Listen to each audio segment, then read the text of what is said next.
আমাদের কোনো আপত্তিও নাই, কষ্টও নাই, যা দিছে দিছে, সমস্যা নেই।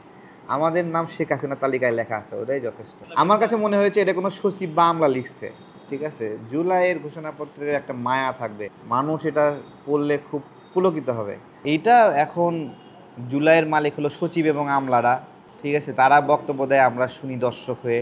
আমলাদের বক্তব্য শোনায় দর্শক হওয়ার চেয়ে বাইরে দূরে থাকাই ভালো। যেমন বিএনপি, তাদেরকে তো তারা সম্মান করে না, কিন্তু বাধ্য হয়ে করতে, ঠিক আছে। আবার সম্মানিত করতেছে তারা যাদের পক্ষে তারা। আবার আমরা যারা, আমাদেরকে অসম্মানিত করলেও ওদের কোনো সমস্যা নাই, কোনো প্রভাব পড়বে না, তাই আমাদেরকে হয়তো অসম্মানিত করে। আমার কাছে মনে হয়েছে এটা কোনো সচিব বা আমলা লিখছে, ঠিক আছে। জুলাইয়ের ঘোষণাপত্রের একটা মায়া থাকবে, মানুষ এটা পড়লে খুব পুলকিত হবে।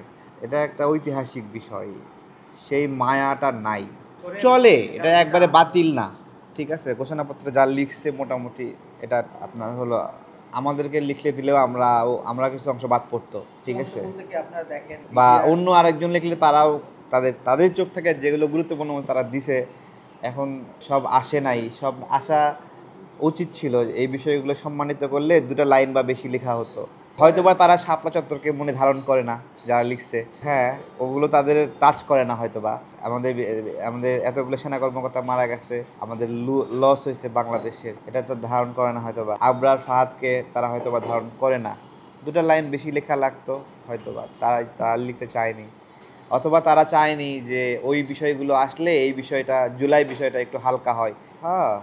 তো ওই জন্য সব যুক্ত করেনি, জুলাইকে বেশি মহান বানাতে চাইছে। এটা না হওয়ার চেয়ে হয়ে গেছে ভালো হয়েছে। এটা নিয়ে সারাক্ষণ প্যানপ্যানানি, শাহবাগ অবরোধ, মানুষকে কষ্ট দিচ্ছিল জুলাই যোদ্ধা নামে, হয়ে গেছে। এখন কি নিয়ে কাঁদবি কাঁদ।